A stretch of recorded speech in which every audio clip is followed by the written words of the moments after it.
بلى قادرين على أن نسوي يا الله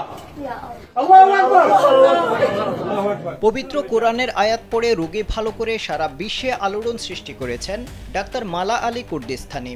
এবার তিনি বাংলাদেশে আসছেন। 24 সেপ্টেম্বর নিজের ভেরিফাইড ফেসবুক পেজে তিনি এই ঘোষণা দিয়েছেন।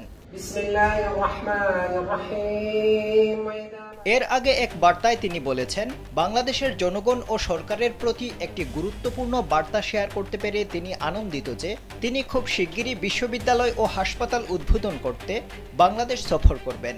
সফরটি হবে ঐতিহাসিক।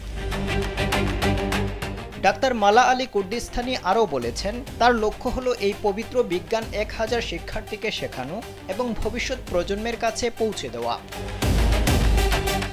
তিনি আরও বলেছেন, তার জীবনের লক্ষ্য হলো শুধুমাত্র আল্লাহর সন্তুষ্টির জন্য গরিব মানুষের সেবা করা। বিশেষ করে অর্থনৈতিক সংকটের সম্মুখীন ইসলামিক দেশগুলোতে তিনি তার এই চিকিৎসা পদ্ধতি ছড়িয়ে দিতে চান। মালা আলী কুর্দিস্তানি ইরাকের কুর্দিস্তানের বাসিন্দা। কুর্দিস্তানের স্থানীয় সংবাদ মাধ্যমগুলো জানিয়েছে, তার আসল নাম মুল্লাহ আলী কালাক। ফেসবুকে তার ফলোয়ারের সংখ্যা 58 লাখের বেশি। ভার্চুয়াল দুনিয়ার বাইরে বাস্তব জগতেও তার হাজার হাজার অনুসারী আছে।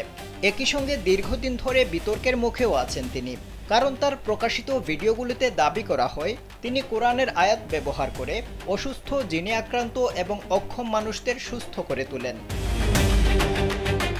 তার এই কর্মকাণ্ড শুরু হয় ইরাকের কুর্দিস্তান প্রদেশের ইরবিল শহর থেকে 40 কিলোমিটার দূরে তার নিজ গ্রাম কালাক থেকে। কুর্দিস্তান আঞ্চলিক সরকারের এক স্বাস্থ্য কর্মকর্তার বরাতে স্থানীয় সংবাদ মাধ্যম রোদাও জানিয়েছে, সরকার বারবার তার নিরাময় কেন্দ্রটি বন্ধ করে দিয়েছিল।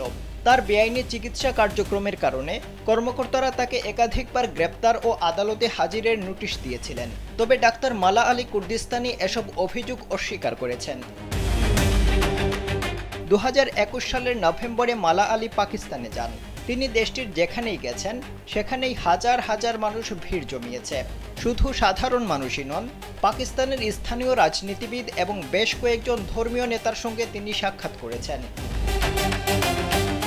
দেশটির সাবেক প্রধানমন্ত্রী ইউসুফ রাজা গিলানি তার সঙ্গে খোলাখুলি করেন এবং খুব হৃদ্যতার সঙ্গে বৈঠক করেন। পাকিস্তানের তৎকালীন জাতীয় সংসদের স্পিকার আসাদ কায়সার মালা আলীকে পাকিস্তানি টুপি পরিয়ে স্বাগত জানান। আবদাল হুসাইন, কালবেলা।